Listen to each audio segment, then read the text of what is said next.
Terus ada juga tuh yang komentar-komentar, wah ini karena anaknya emasnya si Danawa itu. Emasnya Danawa itu udah lebih bisa dipromot gitu kan, bisa dipromosiin.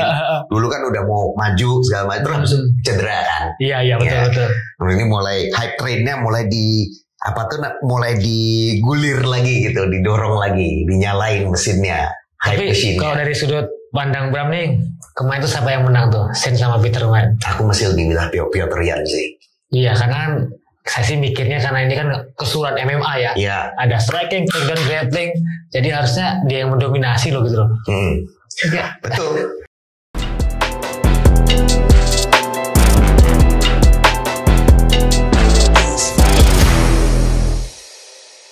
Selamat buat JK. Yes. Bener-bener luar biasa. Mantap.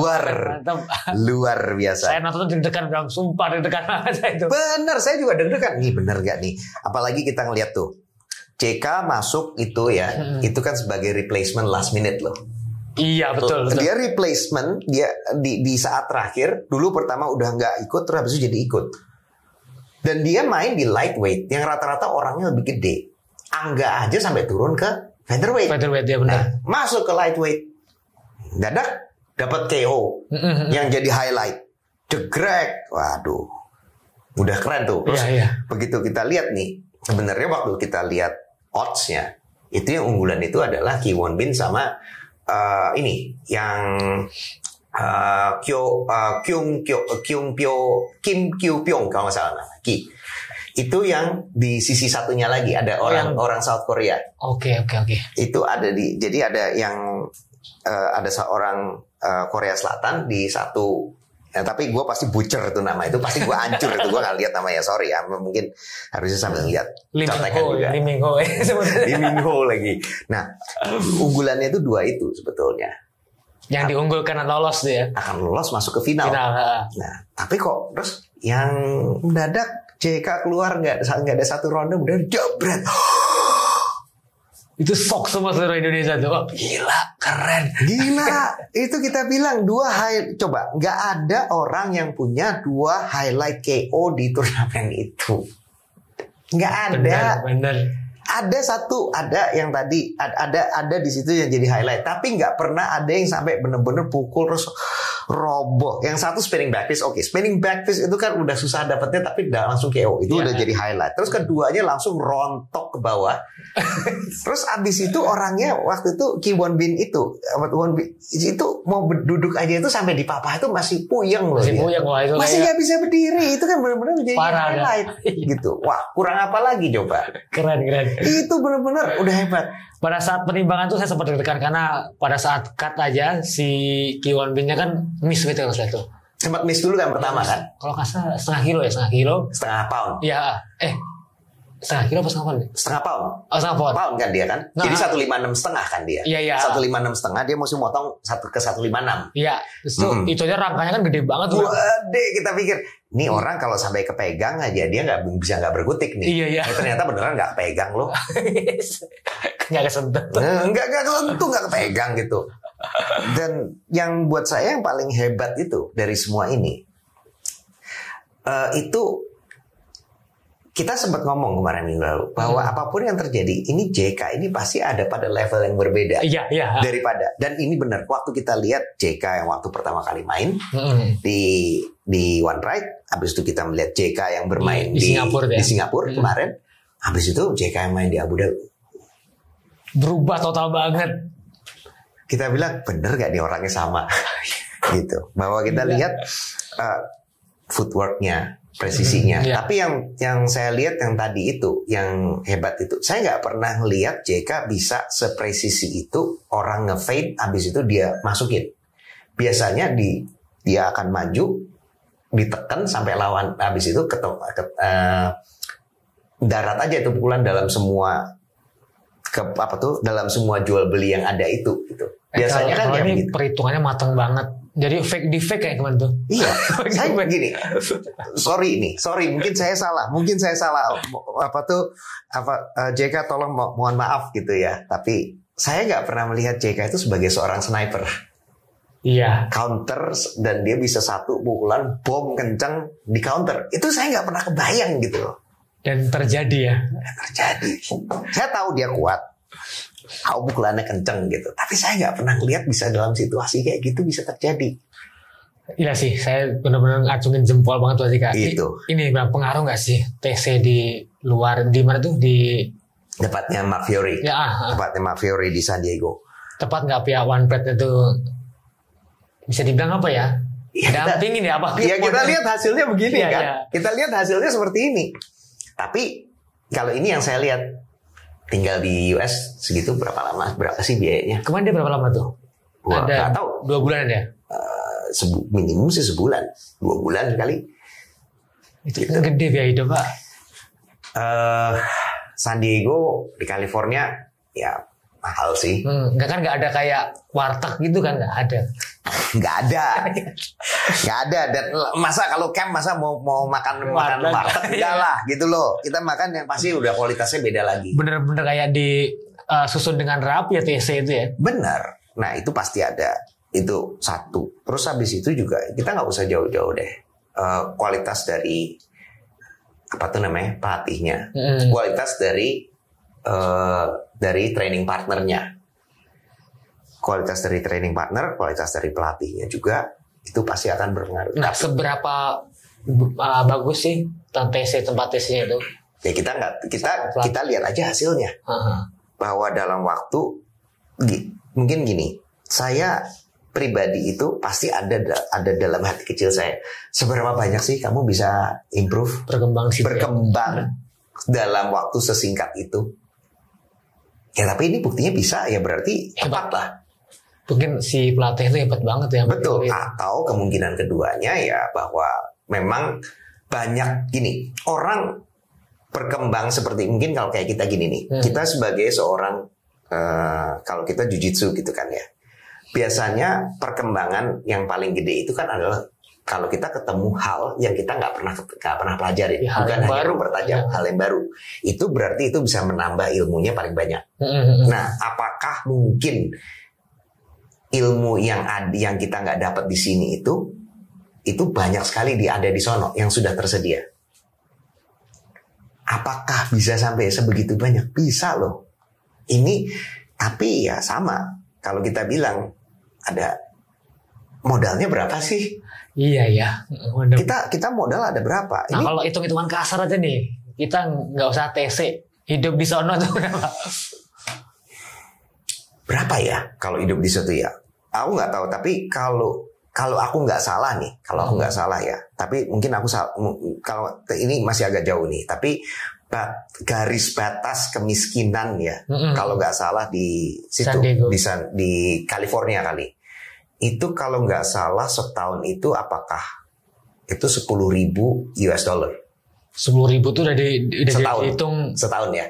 Ambang kemiskinannya di situ. Betul, itu 100. Jadi kan 150 juta. Ya. Itu ambang batas kemiskinan. 1 tahun tuh pendapatan. Kecil sih ya. Kalau di sana itu yang benar-benar miskin gitu loh. Yang mungkin orang harus tinggalnya di rumah sampai benar-benar terbatas banget gitu, atau bahkan mungkin sampai homeless gitu, sampai nggak punya rumah. Di kardus-kardus. Iya, ke tenda sih gitu. Nah, itu aja 150, mungkin 10 kalau nggak salah 10.000. Nanti kita bisa cek lagi deh. Nanti kita post mungkin di apa itu namanya di bawahnya di comment sectionnya, angkanya sebetulnya berapa gitu, atau kita bisa nanti research. Nah, kalau kita misalnya segitu aja, berarti kalau untuk latihan, katakan saja, kalau latihan aja 10.000 setahun, berarti kan kalau 2 bulan itu kan berarti katakan saya dibagi 6, jadi 1.500 ya. 1.500. Ini kalau mau batas miskin, tapi masa enggak sih? Itu tahun berapa itu hitungnya? Kalau nggak salah sih cuma 3 tahun atau 4 tahun yang lalu gitu. Tapi saya benar-benar mesti ngecek ini. Yang sekarang pastinya udah ada perkembangan pasti kan? Pasti. Nah, dari situ kita coba katakan saya kalau dia mau spend orang biaya hidup aja, mungkin kalau yang itu mungkin 25.000 setahun. Berarti kalau ini pun kalau kita 25.000 setahun, dari situ kita bagi 2 bulan ya, berarti kan dibagi 6, berarti itu udah aja 4.000 itu 60 juta udahan. Itu cuma buat biaya hidup aja tuh. Biaya hidup sama mungkin ya nggak tahu, mungkin itu udah 4.000. Ya harusnya sih bisa lebih sih. Nah, kalau kita mau ngitung yang minim aja. Nah, biaya latihannya berapa? Mark Fiore berapa bayarnya? B minta share-nya berapa? Iya. Itu kan pasti ada juga. Mahal ya Pak ya? Iya, mungkin ini justru poinnya begini. Kita punya talenta banyak. Kita fighter kita bisa. Cuman kesempatannya nggak ada. Kadang gini, kalau diberikan kesempatan, ya gini deh, kita ngomong belak-belakan deh, dibayar, bayarnya cukup. Kenapa? Fighter akan melihat ini sebagai bukan, emangnya kalau fight sama aja kayak tadi. Apakah fighter itu kemudian kalau dibayar lebih dia langsung kipas-kipas? Enggak. Pasti diinvest lagi. Iya. Diinvest untuk latihan lebih. Ya kalau udah jadi juara terus masa mau hilang langsung kan enggak. Gitu. Oke, pasti ada biaya hidup. Tapi ada harga kalau ada kesempatan itu dan di duit. Tapi untuk sayangnya kesempatan itu juga perlu ada modal. Ya kalau mau ngomong jeleknya ya ada harga ada rupa. Kalau mau dibayarnya cuman kecil, ya terus masa fighter disuruh ya modal fighter untuk mengembangkan itu ya jadi kecil, cuman segitu. Terus mau cari duit dari mana lagi? Kalau kita mau cari duit dari mana? Dari sponsor. Sponsor bisa tabrakan loh sama eventnya. Itu kita harus hati-hati juga. Dia bisa nggak cari? Apakah dengan satu sponsor itu yang sudah ada, dia mau berapa banyak fighter yang bisa disponsorin sama katakan sama yang bisa disponsorin sama brand yang kemudian ada di situ. Kan nggak semuanya juga. Kita misalnya ada 500 fighter. Berapa katakan saja 100 lah, 1/5 yang kemudian jadi yang bisa jadi katakan saya top mungkin 10 besar gitu. Dari 8 weight division ya kali ya, 8 ya. 8 divisi kan berarti kan kalau Dewan Pret ya? Iya, 8 divisi ya 5 kalau mau gampang 50 lah. 50 ada mungkin kalau ada 8 divisi paling kan juga 5 besarnya kan. 5 besar atau 5 besar lewat dikit gitu kali. Nah, kalau kita udah mau bayarin itu dan itu cuma 10%. Itu aja masa ada 40 bisa ada masa ada mesti nyari sponsor buat 40 orang. Gede Pak. Susah loh. Itu nggak banyak loh orang 10 bisa bayarin segitu. Nggak banyak. Dan kita mau cari brand sebanyak mungkin, akhirnya kita juga mesti cari brand fighter ini harus mencari brandnya sendiri-sendiri. Jadi kesempatannya juga nggak terlalu banyak. Tapi harus dimulai dikit-dikit. Tapi dengan adanya JK bisa tembus di sana itu udah kayak jadi motivasi sebenarnya Pak. Jadi motivasi gini, kalau saya ngelihatnya motif gini. Nomor satu nih. Iya. Dia momentum ini harus bisa dijaga supaya popularitasnya ada. Supaya popularitasnya itu tetap ada dan animonya orang supaya nonton itu ada terus. Nah, kalau animonya sudah ada, popularitasnya ada, maka lanjutnya tinggal gimana cara duitinnya tadi, popularitas. Orang bisa populer tapi gak ada duitnya, ada loh. Ya, banyak. Nah, itu harus bisa di-capitalize. Nah, kalau sudah di-capitalize, tinggal gimana cara, kalau sudah bisa dimanfaatkan, tinggal gimana caranya bisa bayaran tadi itu bisa masuk ke bisa gimana ngalirnya ke fighternya tadi. Nah, karena kenapa? Kita maunya adalah kalau lebih, bayarannya lebih, ya supaya bisa diinvest lagi ke training lagi. Ya sama, ya apa tuh ada harga ada rupa. Ada harga ada rupa. Ya kayak kita lah ke salon aja kan, kalau pengen ganteng ya harus modal dulu ya kan. Ganteng gitu harus modal. Gitu ya. Ganteng doang jemput cewek depan gang gitu. Nah, kemarin itu saya sempat baca di beberapa media itu dibilangnya kalau fighter Indonesia yang dapat kontrak UFC, tapi setelah saya baca kok 4 fighter yang akan terpilih. Berarti kan belum kan yang akan terpilih. Dari berbagai divisi itu kan. Ya. Yang benar yang mana sih? Yang benar gini. Oke. Jadi kita mesti lihat dari beberapa sisi ini. Oke. Turnamen itu pasti dibentuk supaya ada gregetnya. Dia harus tetap pada setiap posisi. Yang menang yang dapat kontrak. Iya. Nggak bisa dong langsung. Jalurnya biar lulus. Harus ada jalur seperti itu. Gitu. Nah, sekarang apakah pernah ada kasus di mana orang yang nggak menang turnamen habis itu dapat kontrak dalam turnamen di UFC. Kayak belum ada ya? Ada. Di Ultimate Fighter 1. Nah, di Ultimate Fighter 1 waktu itu kan finalnya kan si itu pokoknya di light heavyweight itu benar-benar fightnya tuh benar-benar kompetitif, benar-benar barn burner banget, benar-benar seru. Habis itu dua-duanya dapat kontrak. Oh, karena di final tuh ya? Di final, walaupun aturannya bilang kalau saya hanya dapat itu. Bahkan ya kalau di Ultimate Fighter 1 ada fighter yang kalah di semi, misalnya Chris Lieben. Chris Lieben itu kan tetap aja dikontrak. Walaupun dia cuma nggak dimenang di final pun kagak. Semifinal dia? Dia cuma sampai semifinal, tapi dia dapat kontraknya. Kenapa? Karena dia marketable, dia suka. Jadi tidak tertutup kemungkinan bahwa lu harus menang benar-benar. Adanya adalah gini, tolong dilihatnya mungkin seperti ini.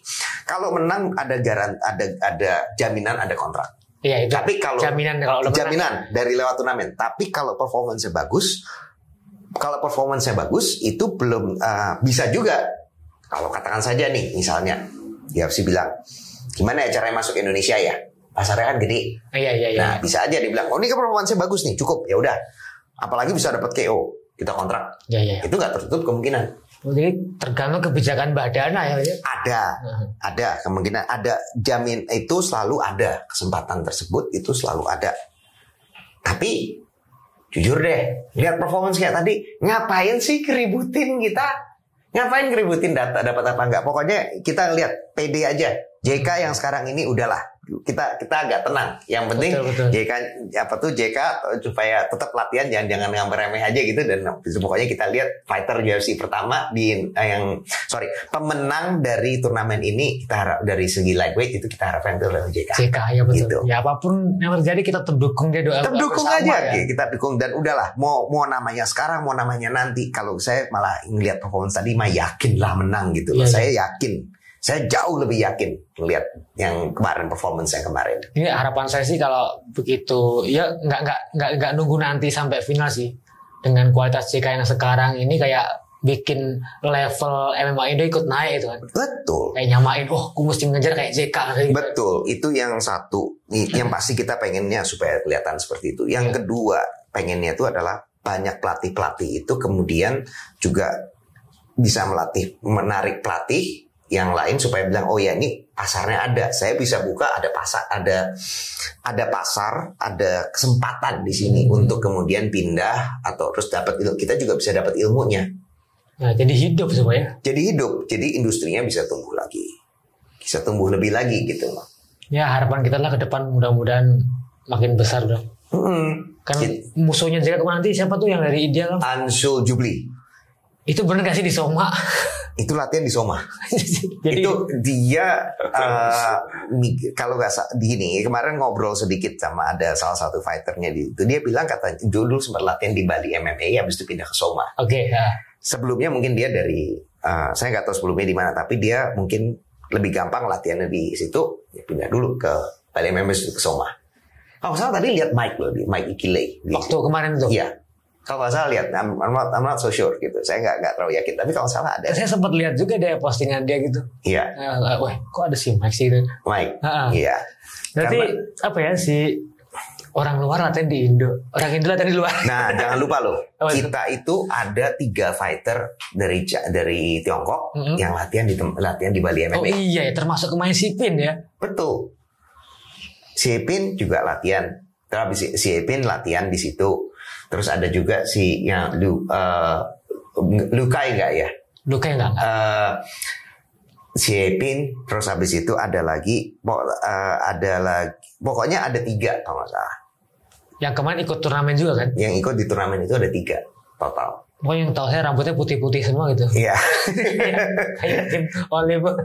Bener. Nah jadinya memang kalau ini justru nunjukin juga nih. Sebetulnya orang udah mulai nengok nih. Latihan kenapa sih kok nggak katakan saya di Singapura? Kenapa nggak latihan katakan saya di Thailand? Tiger Muay Thai kan udah banyak tuh. Iya internasional juga lah. Kenapa kita udah mulai dilihat nih pemain fighter UFC ya, atau Road to UFC itu udah mulai latihan di tempat kita. Dulu Aljamain Sterling juga pernah latihan kan di Bali MMA. Iya, sempat dia. Jadi memang benar, dan kita udah mulai ditengok nih. Tinggal pada saat orang datang, pada saat industri ini ditengok, harapannya adalah terus berkembang. Kita siap nggak untuk berkembang? Masalah itu. Apakah kita siap berkembang? Ya kita harus siap. Harus siap. Dari segi fighternya mungkin akan berusaha nyiapin diri ya. Nah dari segi netizen dan penonton nih, karena kan tahu sendiri Indonesia kan banyak banget senangnya yang gratisan gitu. Apakah dia mau bayar apa enggak gitu kan? Itu masalahnya. Nah kemarin ada nih, jadi ada diskusi nih sama salah satu yang biasa kan saya suka di DM-an gitu kan ada. Iya. Salah satu temen yang agak lama dia bilang gini, 250 juta orang harusnya bisa jadi faktor ya supaya dikontrak ya. Saya bilang gini, oke, ini ada isu nih. Kenapa Uncle Om Dena suka sama Irlandia? Ada juga Brazil. Nah, orang Irlandia itu dia rela terbang nih dari Irlandia terbang ke New York, Madison Square Garden nonton Conor. Iya benar. Dia bayar duit. Dia mau bayar. Dia pay per view-nya dia juga ada. Pay per view-nya juga ada bayar. Nah, kalau orang Brazil itu kurang, dia militan juga, tapi katanya nggak bisa, kurang bisa diduitin. Dari semuanya, entah tiket ataupun pay per view. Iya, kalau nonton ke situ mungkin baru iya, tapi gini, mungkin mereka kalau mau datang menungin stadion bisa. Itu kita juga nggak tahu. Saya lupa stadiumnya di berapa kapasitinya. Tapi kalau misalnya orang Brazil suruh terbang, contoh Abu Dhabi kemarin lah itu. Kayak bukan, mungkin nggak sampai ke Abu Dhabi, mungkin dia cuma ke New York atau kemana gitu. Sama Amerika itu. Di Amerika terbang ke atas gitu. Mau rasanya nggak terlalu banyak juga, nggak sampai kayak rame gitu kan. Gitu. Indonesia. Nah, yang ini saya harap sebetulnya kita bisa sedikit berubah nih. Saya sampai sekarang masih ada request juga, tanyain, Bung Bram minta linknya dong. Oke, ada juga yang tanya ke saya itu banyak. Ada. Nah, kalau misalnya nih kita lihat dalam dan bukannya cuma kita loh, yang namanya melakukan ini itu di Amerika juga ada. Ada ya. Ada juga itu, dan itu kan makanya yang video piracy itu terus habis itu langsung sama Dena kan benar-benar disikat. Ya. Nah, tapi kalau misalnya nih kita coba lihat dari sisi bisnis aja gitu. Saya masuk ke sono, ada fighternya, tapi terus habis itu duitnya nggak datang dari sono. Apakah dari TV rights? Apakah dari hak siar? Sorry, TV rights itu hak siar. Apakah dari hak siar? Dari apa? Akhirnya duitnya nggak dapat. Akhirnya mau nggak dia datang? Ya. Itu juga jadi pertanyaan gitu loh. China jelas. Kalau di Tiongkok itu udah jelas. Dia udah bisa narik orang pada saat Zhang Weili dia masuk ke situ. Pada saat dia jadi juara, itu pada saat fight itu, yang kalau nggak salah yang defense pertama dia lawan Joanna ya waktu itu ya. Iya. Lawan Joanna Jongjae-chan. Itu ratingnya udah tinggi banget. Jadi udah itu mungkin udah nunjukin kalau benar-benar kebayar. Nah, harapannya adalah dengan kemarin aja JK itu bisa dapat di Mola jadi viewership paling tinggi, ditonton paling tinggi, itu juga bisa membawa bisa meyakinkan bahwa memang TV rights itu bisa, dan bisa kurup gitu, bisa balik modal, bisa lebih jadi untung. Satu. Yang keduanya kembali pada molanya. Kalau nggak bisa diduitin, molanya mau terus nggak? Itu masalahnya ya. Gitu, atau siapapun itu mola gitu. Kalau kita semuanya mau nyari berbayarnya tadi, akhirnya ekosistemnya bisa jalan nggak? Kita harus ingetin bahwa namanya si penyiar UFC semuanya juga ujung-ujungnya adalah bisnis ya. Bisnis. Dan kalau mereka tidak bisa melihat itu uang, ya akhirnya juga akan pergi. Dia mikir dua kali lah. Wah, agak susah juga berarti ya. Gini, semuanya harus bertahap. Kita nggak bisa langsung habis itu, wah yaudah semuanya bayar pay per view gitu kan. Enggak. Saya aja nggak mau bayar pay per view. Iya benar. Kalau langganan gila bayar pay per view berapa bisa kalau pay per view di Amerika itu $80. 80 ya? 80. Saya kalau pakai, saya kan suka langganan ini juga, apa sih namanya? Fight Pass. Oh, Fight Pass, oke. Saya langganan Fight Pass. Kenapa saya suka langganan Fight Pass? Itu sebetulnya karena cuman buat ngelihat review. Jadi bisa ngelihat replay. Replay dari fight yang udah lama gitu. Nah, saya apalagi kalau analisa, saya perlu tuh Fight Pass. Nah, kalau saya mau Fight Pass, ini kalau saya sampai mau ada Fight Pass, saya mau bayar pay per view-nya itu kalau nggak salah $25 atau $30. Oh, lebih murah gitu. Lebih murah tapi tetap aja 500 ribu. Iya, total ya. Kita di sini kalau bayar mola 80 ribu gitu loh. Itu saya pernah satu kali itu saya benar-benar yang saya benar-benar bayar itu ya adalah pada saat waktu Khabib. Oh, pay per view. Ya. Kenapa? Karena saya perlu reviewnya dan itu barang itu review fight-nya itu hanya akan ada kira-kira 4 atau 5 hari sesudah event. Kalau saya sampai saat itu saya perlu bayar license-nya untuk saya bikin video-video reviewnya. Kalau nggak bisa gitu ya. Itu udah mode dibandit sama Om Dana nggak turun. Bener gitu, di ban langsung gitu ya wes. Mudah-mudahan lah si JK bisa membawa apa ya? Harapan kita gini bahwa popularitasnya naik. Kita sekarang popularitasnya udah naik. Dan tolong yang akhirnya ya kita kalau ngelihat dia harapannya adalah bukan hanya JK tapi juga bisa membawa fighter-fighter yang lain juga. Dan harapannya juga ilmunya ini yang ada bisa kemudian narik semua industri kita, standarnya kita tahu naik. Dan dari sini, dari Road to UFC ini sebetulnya juga jelas loh. Kita udah jelas standarnya itu ada di mana. Iya, betul. Kita udah ngelihat standarnya yang di bawah itu seperti apa. Untuk lolos, untuk menang di orang yang kalah di kalah dan menang di babak pertama, di perempat final, itu tuh kualitasnya nggak jelek, nggak kaleng-kaleng loh. Dan kita tahu itu ada di mana. Dan itu jelas. Itu standar yang udah 2 langkah lagi hanya untuk dapat kontrak ya, itu segitu. Ketuk pintunya segitu standarnya ya. Nah bener, ketuk pintu aja segitu. Kita tahu tuh akhirnya standarnya seberapa. Iya. Dan standar itu untungnya dengan itu kita bisa dapat latihan itu latihan di dalam negeri loh. Iya. Kita tahu latihan di mana nih orang-orang. Jadi kita juga tahu sebenarnya standarnya udah ada di sini. Nah, sedangkan kalau di UFC ketuk pintunya pas final itu ya. Ketuk pintunya sampai final itu baru ketuk pintu ke UFC. Iya. Ya benar. Iya benar. Nah kita lihat sendiri, coba Rinya Nakamura yang kemarin ngalahin Jeremy. Iya. Jeremy itu gugun ya Rinya. Rinya itu gugun. Ya gugun. Itu kan benar-benar kan. Saya pertama pikir cuman di gulatnya aja. Ternyata kemarin mukulnya juga kenceng. Cepet, waduh mati aku. Terus yang ini di featherweight, di featherweight yang saya lupa namanya tapi kalau saya benar-benar akan ngacoin itu namanya kalau saya nyebutin satu-satu. I'm sorry banget, tapi saya inget banget namanya Korean Tiger. Oh, yang apa juara Road FC itu? Juara Road FC. Namanya susah-susah masanya Bram, jadi bingung kita. Wangel aku. Coba disuruh Suwardi, Bram kan gampang. Lah kalau orang lain bilang Bram itu apa? Oh, iya. Suwardi, wangel itu. Oh iya sama juga ya. Sama juga gitu kan. Gitu. Nah akhirnya juga kita tahu standarnya itu di mana. Road FC, juara Road FC menang 2 kali cepat. Habis itu dia bisa nggak tahu dia kayaknya diunggulin sekali. Lihat badannya benar-benar kayak V begitu. Keren. Nah, kayak robot kayak Superman. Dia kayak Superman. Gitu. Nah, itu ya standarnya gitu. Nah, sekarang kalau kita mau bawa nih, yuk kita tahu stepnya ada di mana.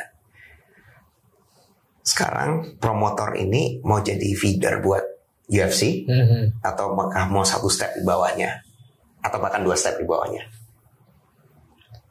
Perlu modal kerja loh fighternya. Ya oke, bisnis juga perlu modal kerja. Ya. Tapi sama juga fighter juga perlu modal kerja untuk mencapai tahapan segitu. Terus yang modelin siapa nih? Apaan? Yang modelin siapa nih sekarang? Ya. Itu masalahnya kan. Itu ya. Iya dong. Tapi ya kembali, ada harga, Ada rupa, bener. Mau dibawa sampai ke sono nggak? Iya juga sih. Gitu ya. kan. Aduh, berat juga ya. Ya kembali, semuanya kan harus bertahap. Ya. Kita harus bertahap. Pertama, kita naik satu, tingkatannya naik, viewershipnya naik, sponsornya naik, fighternya naik. Gitunya kan semuanya harus bergulir terus. Iya, berprosesnya di situ. Iya. Dan harapannya ya gini, yang menarik itu kemarin ada dua nih yang buat saya menarik.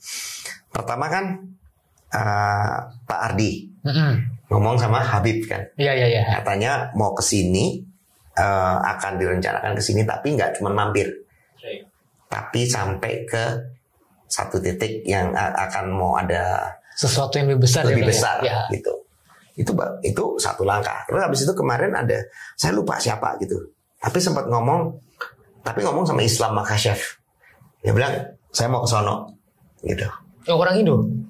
Ada yang kemarin bilang gitu, katanya banyak supporter dari Indonesia gitu. Terus dia bilang saya tahu banyak supporter dari Indonesia, nanti saya mau mampir ke sono gitu.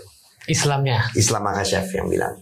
Jadi kalau kita sudah mulai ditengok, ya nggak kemungkinan mendadak yang juara-juara Sambo ini kemudian malah datang ke sini, baru habis itu ada setup camp, apa enggak? Iya. Barang mau di Bali atau di mana? Mungkin ya pasarnya lebih besar di situ, kita nggak tahu. Datang lagi dah. Kalau sampai datang, ya inilah benar-benar itu sesuatu yang positif gitu. Apalagi kalau sampai ada yang stay. Sampai ada yang di sini terus bagi ilmunya. Wah, langsung level kita naik, Bram. Dung. Itu naik langsung itu mah. Aduh. Gitu. Oke lah, Bram. Ya. Menarik banget.